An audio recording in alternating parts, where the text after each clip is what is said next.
All right. Well, good afternoon or good morning, depending on where you are in this beautiful country that we're in, or hey, depending on where you're at in the world today.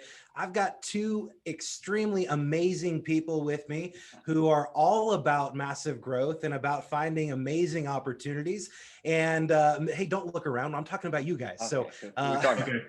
So today we're going to talk about finding investment opportunities in a low inventory market. Yes, I said finding investment opportunities in a low inventory market. Believe it or not, they are out there. It's just about how you're going to look and find them. So let's go ahead and get started. Before we jump into that, Matt, do you mind telling me about who you are and a little bit about yourself? Yeah, my name is Matt Teeter. Thanks so much for having me, Scott. And I'm Matt's leadership coach and market center investor, and just done a lot of cool things inside Keller Williams based on the opportunities presented to us. And Brian and I are so excited to discuss our journey that we're currently on, right, on our pathway to becoming millionaire investors, and the opportunities we'd like to share with you about what we're learning and how to think about that. Great. Brian? Yeah, so my name is Brian Martin. I'm also a MAPS leadership coach. And it's kind of interesting. Matt and I have these conversations when we're in settings like this, and just kind of constantly, right? We study the sport of real estate. So it's whether we're coaching top leaders or leading a mastermind, or just honestly, like even when we're golfing, we're talking real estate, we're talking investing, we're talking all these things. So what's exciting is being in conversations like this and bringing other people into it to be able to see things through a different perspective, and to be able to use models that we've learned and things that we study to be able to look at how does it impact each person's life. So those people that are listening right now, our goal here is very simple, right? That you take something from this today and you go, ooh, I could do that, or this is what that means in my life, or here's the next step I'm going to take. So yeah, we're both very happy to be here. Great. Well, I love that you talked about real estate as a sport, because it totally is, depending on what your mindset around it is. So I love that analogy. All right. Well, hey, our goal is 30 minutes of action-packed value. Let's go ahead and jump into it. Brian, let's start with you. If you were looking for investment opportunities in a low inventory market like we're in, not just locally in Texas, but throughout the country and really the world, where would you start? Quite frankly, the first place to start is mindset. I think there's a couple of places we could go with this. First place is mindset. So people, if you're believing a story, oh, there's no great investments out there, there's no good investments out there, that means you're you're probably thinking very common, right? So the common conversation right now, we see it in national news or whatever. It's like, oh, there's low inventory, it's difficult to buy a home. There's 50 people going through open houses or whatever. Well, that's one way to purchase a home. Can we agree that there are other ways, right? Yeah. So some of the things we talk about is there's a part like through choosing a strategy. So Matt, could you walk us through just like in choosing a strategy, what that may look like for an investor?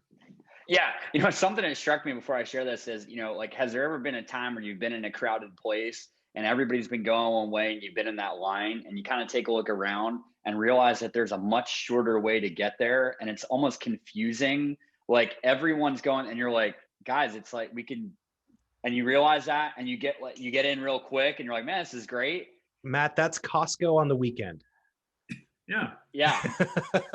So what's interesting is, right, like it's not about a back door or a side door. Those times have happened in all of our lives where you just stood back for a second, you use your common sense, you evaluated the situation, realize just because it looks like something's extremely crowded doesn't mean that it always is, or that what you believe about it is true. And I think when we think about this real estate market with massive people getting into it to buy their primary residence, and then you look at investing, you go like, well, there's no way there can be something for me. Just kind of think about those times where you look at it and you go, wait a second, I can just go this way and get right in, right? Or I can just do that. Yeah. That's the mindset to unlock. Now, what's important is on page 248 of the Millionaire Real Estate Investor book, right? On page 248 is this figure 60, right? And it's a model, right? And so don't be surprised that Brian and I are going to talk about models and bring you back to that. Gary talks about choosing a strategy. And I think what's important about this model is, where we start, Scott, is we start with understanding who we are in investing, right? Not just our mindset around it. It's also, how do I show up to the market as an investor? So the way that Gary would kind of put it in this model is, do I have no money? Do I need money? Or do I have money? And that changes the way that you approach the real estate market. So, right, just going to the market like, oh, there's no inventory, there's no deals. Okay, that's not the right mindset. We've got to get past that.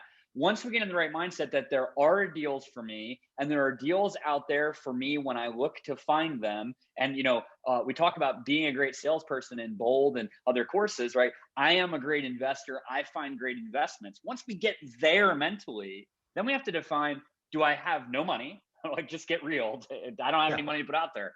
Do I need money, right? Like, I've got to do a transaction that gets me money right back, or do I have money? And once I understand that, I understand whether I'm buying and living in a property and treating it as an investor or thinking that way. I'm buying and selling a property, or I'm buying and holding a property. So it goes from believing I am an investor, right? Being able to do that, to who am I as an investor, to defining what the step is going to be in buying and living, buying and selling, or buying and holding. Okay. And Matt, the thing that in what you just shared is important is that the reason I was saying mindset is, like, if you look at your local market, right? If you look at even the neighborhood you live in, like, you have to ask yourself a question. Do you believe that every house that has sold in your neighborhood, 100% of homes that have sold in your neighborhood in the last 12 months have all been sold the same way? They've all been put on the market, and they've all had 100 people in them, and they've all gotten 50 offers, and they've all gotten above. No, that's crazy. I mean, first, mine wasn't either. We bought in the last year. Right. Oh. And so you look at that and you go, okay, those are just things that are on the market. Okay, now you'd have to ask yourself another question. In your current neighborhood, like the houses you can see when you look out the window, do you believe that every person that has thought about selling their house has sold it? Okay, here's another question. Do you believe that everybody that lives in your neighborhood has not gone through any life change at all? Nobody's had a birth. Nobody's had a death in their family. Nobody's had medical challenges. Nobody's gotten divorced. These are what we would call like the external forces of people changing real estate, right? So part of the reason we say, like, what is it? That's the mindset. Matt, you're talking about, we choose a strategy, right? Yep. So it's that perspective of, what would it look like for me to be an investor? And there's all different ways to do that. I think another thing we'll look at, another model, and then we can, dig deeper on these things or whatever you want, is when you have that perspective, when you choose your strategy, then you got to look at it as an investor and say, this is another model. It's called the dynamic trio of real estate investing. And in that same book, Millionaire Real Estate Investor, it's on page 31. It's figure 5, the dynamic trio of real estate investing. And what that says is it has to do with criteria, terms, and network. Yep. Your criteria would be things like, your criteria identifies what are the potential deals, meaning once you decide, here's my strategy, I'm going to buy a home and I'm going to hold it. Let's say that we're just going to use that example, right? Then you look at your criteria and say, if I were to buy a home and hold it, what is the criteria of the type of property? This doesn't have to do with negotiating or anything like that, but like, what is the product I'm looking for? 3-bed, 2.5 bath, right? Victorian on this lot, on right, like that, right? Yeah, or I like it to be in this type of subdivision. Mm-hmm. They're the things that aren't going to be changed throughout a transaction, right? So then the next piece is the terms. The terms, it determines, like, is it a real deal or not? So if you say, I'm going to go find a 1-story, 3-bedroom, 2, whatever, right? And then you can look at it and you say, well, what are the terms of this transaction? And is it actually something that is, is it something that fits me or not? And the third one is actually the network. And the network is who supports your deals. So here's the thing to think about.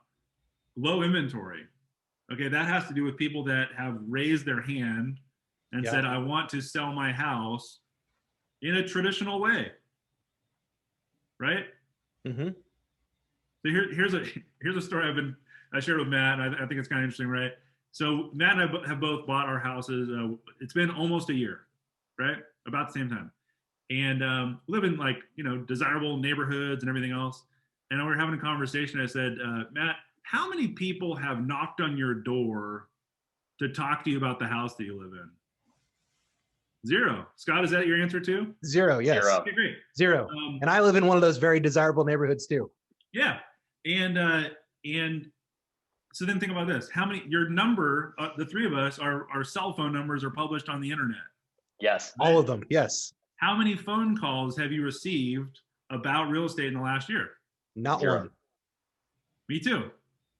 So do you think it might be true of other people in your neighborhood or in the area, like the homes that meet your criteria? Do you think that may be true too, where somebody says, well, or if they were going to sell their house, if something changed today, if their life changed today and they had to sell their house, who's the first person they call? Right now, we don't know. Exactly.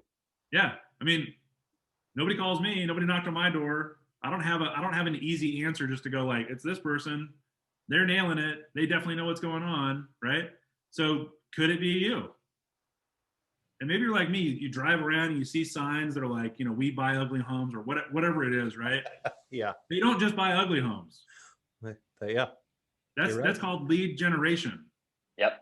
Right? They're finding, call me when you want to sell your home, and I'll determine if it matches my, guess what, criteria and terms. They use that to build their network. The network is who are the people that are out there that are talking about homes, that are doing things to find the potential investments they want to make. Well, you see, Brian, here's one of the things that I believe. You, myself, Matt, everyone who's listening to this right now, we are in real estate. We do this every single day, and we know that it is a very, very hot market and things are moving quickly and there is low inventory. Our belief that we're transferring it automatically onto the people who are in the community, assuming that they understand the exact same thing and they don't necessarily have the same belief that we do. Yeah. And so there's a couple other things that I think are important about that. One thing that Brian and I haven't said yet, and we almost get halfway through every conversation before we say this, is who Brian and I are not. So we are coaches for a living, right? We are not accountants. We are not attorneys. We're not real estate agents any longer, right? We're not we're not certified financial planners, right?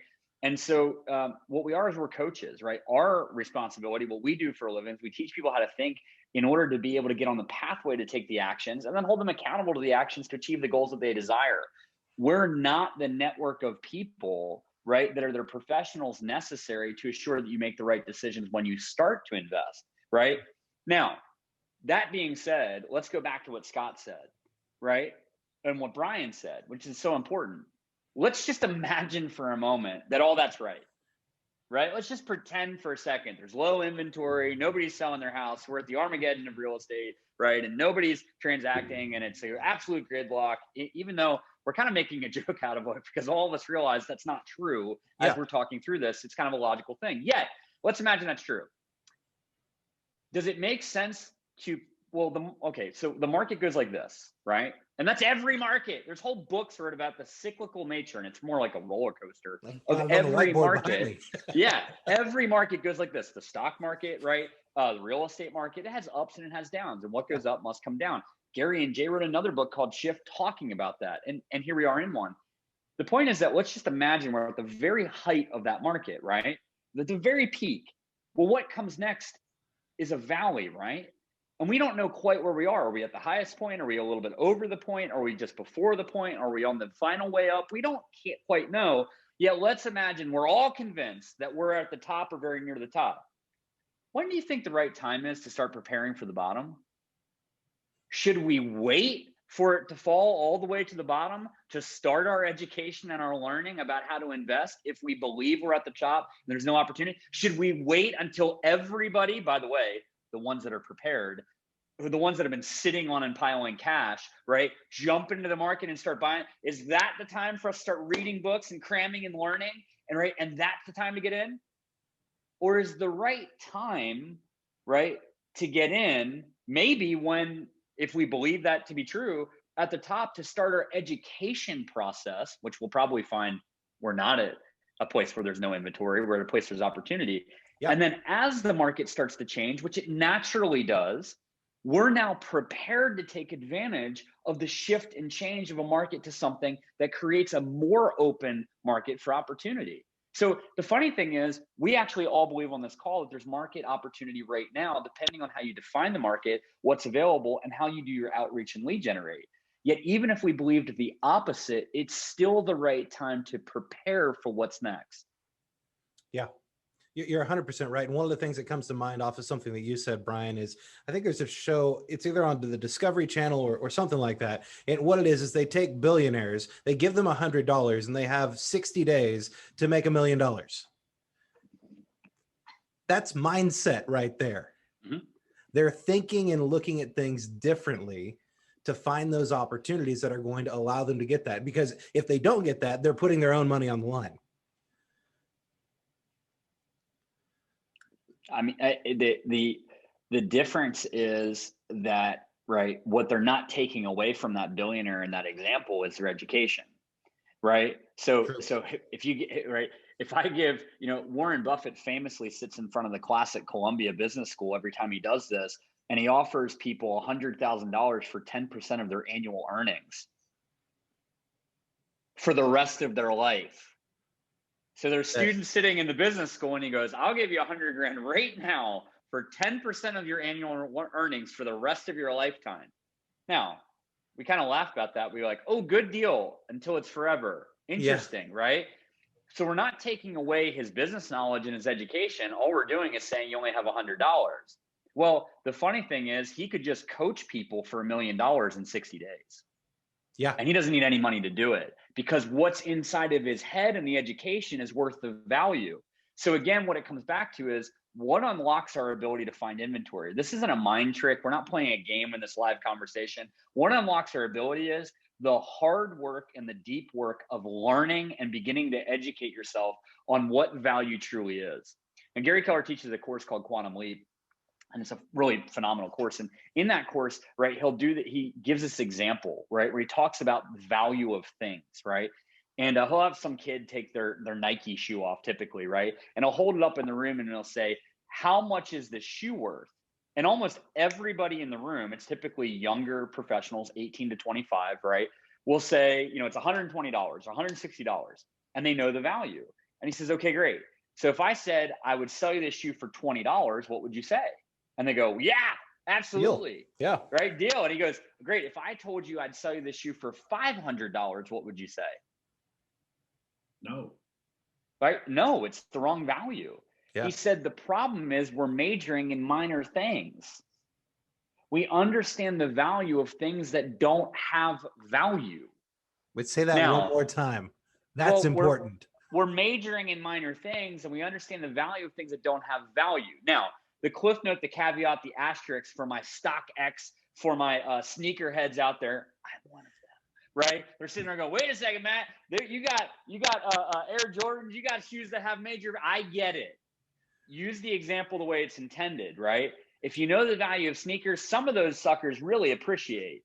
Yet what really appreciates historically over time is real estate.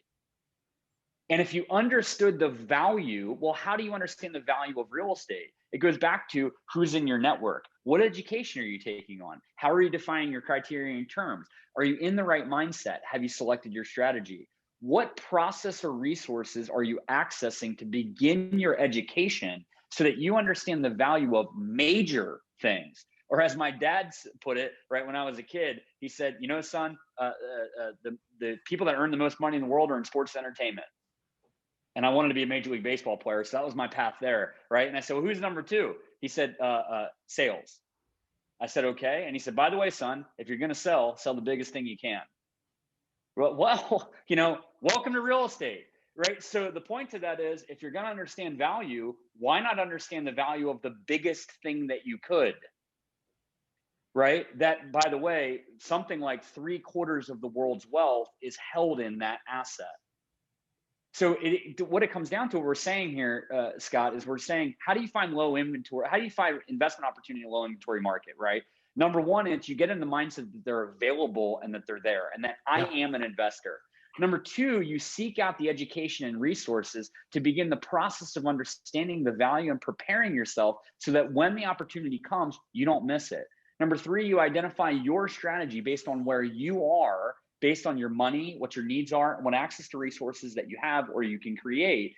And then you define your criteria, your terms, and the network, right, of how you're going to approach that and start building your professional network, right? You don't need to know all the information, right, Brian? That's another model we talk about in the book, right? You just need to have the people that help you learn the information so you can make the right deals.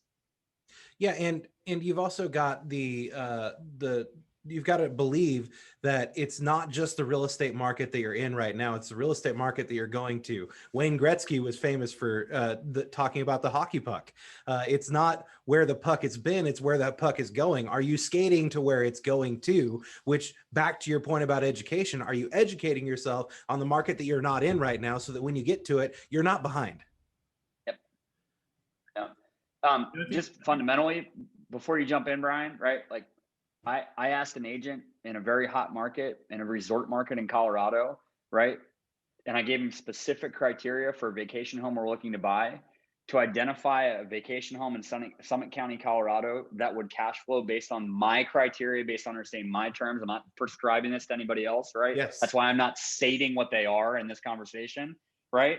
And a lot of people would say that doesn't exist. He sent me 3 in the first month and a half of the year. They all meet the terms. They all cash flow. And they're all on the market.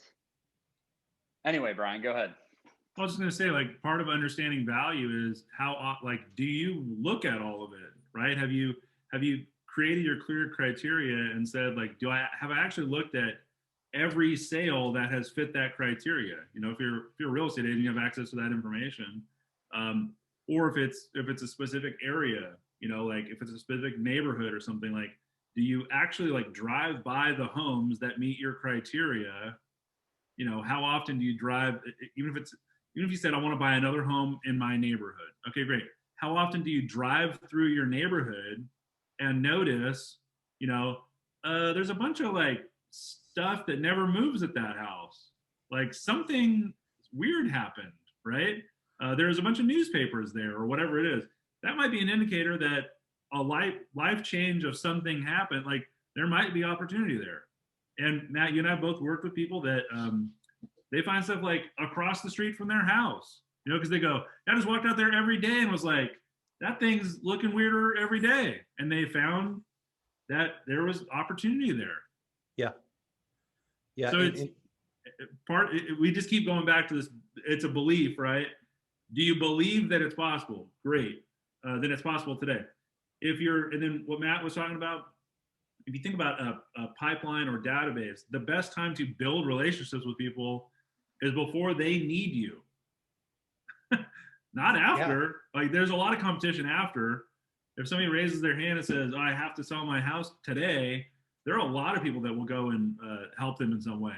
If you were the one person that knocked on that door, the one person that had that, whatever it is, right? However you get in touch with them, there's not much competition in that.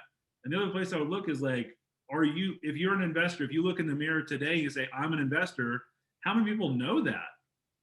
How many other people out in the world know your criteria?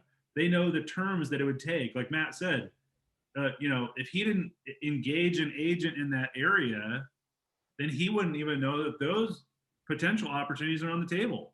So he could be telling himself, oh no, all the homes there's no inventory there. Well, all he did was have to have that one conversation with somebody to prove himself wrong. Yeah.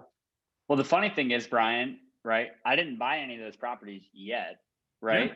And so a low inventory market, where do I find deals as an investor? Well, I'm an investor. I just said that in that particular market, I've received 3 deals that I didn't buy. So where would be a great place to look for opportunity in a low inventory market? Other investors, right? Yes. People that are looking at deals all the time right? Brian, you and I, actually, Scott, we all have a mutual acquaintance who's another MAPS coach, teaches another course that's really powerful on short sales and foreclosures. Yes. And oh my gosh, right? That young lady is so brilliant and so talented. It's hard to get her to stop talking, right? Just based on her talent level, right, alone, and the knowledge base that she has about, right, what she's aware of in the market, right? And so it's really interesting. I have a client in Kansas who is an active investor. Their family owns 267 properties, right? And on a weekly basis, I get a text message saying, right, would you like to buy this property? Would you like to buy this property? Would you like to? Last week, she invited me to a real estate auction live online in their market to say, like, hey, we're buying number 3 and we're buying number 16. Any of these other ones that you want? An active investor is saying, does this meet your criteria? Does this meet your criteria? You only need a handful of those people. And that really starts to talk to the last thing, Scott, which is how many deals are you looking at, right? Yeah. As an investor, you've got to be looking at deals, right? You look, investors, you're not going to just have the deal fall in your lap when the timing's perfect. You're going to be looking at deals all the time. And based on understanding that, educating yourself and really knowing what you're looking for, when you see it, you'll know and you'll be prepared to act. Exactly. So here's what I'm hearing so far. Number one, believe that the market is out there and that it can happen. Number 2, prepare. And here's what I want to close with. You guys mentioned network and making sure that you have the network. If you were looking to become a real estate investor and to make this happen, who are the people that you would want to guarantee that you had in your network right now so that you were constantly finding opportunity? Well, hopefully part of that answer is Brian and I, right? Just from the perspective of a course that we're teaching in the very near future on the path to become a millionaire real estate investor. That course was scheduled for March 3rd. We've actually gotten some more disclaimers, right? And some more on the legal side, and then some more positive information and some more interviews we're putting in it. So it's going to be delayed a little bit, probably till April. And there'll be updates around that course, and it's coming very soon. Yet Brian and I hopefully are in your network from the mindset piece and from some of the skill basics and fundamentals of how do you build that and how do you create that community of resources. You know, outside of that, Brian, who else would be in your network as an investor? Yeah, I think you mentioned one of them, which is other investors, right? This is one of those things you don't want to do this alone, right? You want to do this by yourself. So part of a network is people like Matt and I, we give you a different perspective. You can look at things, you find different opportunities, make it so that's worth your time and your investment. The other investors help you to see things that you may not be able to see. If you're in the real estate world, I mean, other real estate agents, how many times do people look at, I was on an online forum and I saw a picture. There was an agent posted a picture of a half-built house. And they said, would you list this property? Almost like, oh, the property's not good enough for me to list or something, right? And I was thinking, like, if I lived in that area, I would hope that person knows that I'm an investor, because they maybe wouldn't even need to list the house, if that met my criteria, if that met the terms and everything else. Like, an investor would look at that and go, I would hope that I got to see that before it went on the market. So if real estate agents, or if you are a real estate agent, that's one way to know, like, it's the insider trading of real estate is accepted, right? It's not, insider trading is legal in real estate. So it's one of those things that if you went and met and spoke with somebody about saying, I want to sell my house. Okay, great. There are different ways to do it. There are different options. And we were talking previously, Matt, like, if you think about the way that homes are currently sold, or what most people believe, right? You get put on the market, I get 50 people going through the house, we get all these different offers. Does everybody want to sell their house that way? Or could they actually look at it and say, like, this is the money I want to get from my sale, and I'm willing, if I can get a check for that today, I'm willing to move on.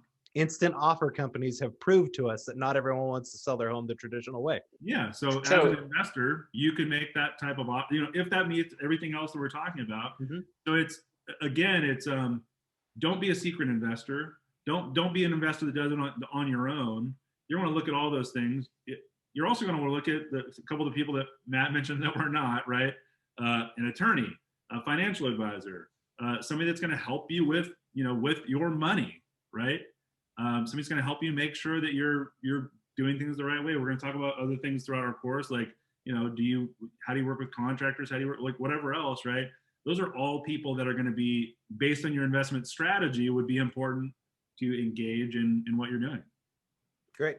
Matt, anything else you want to add?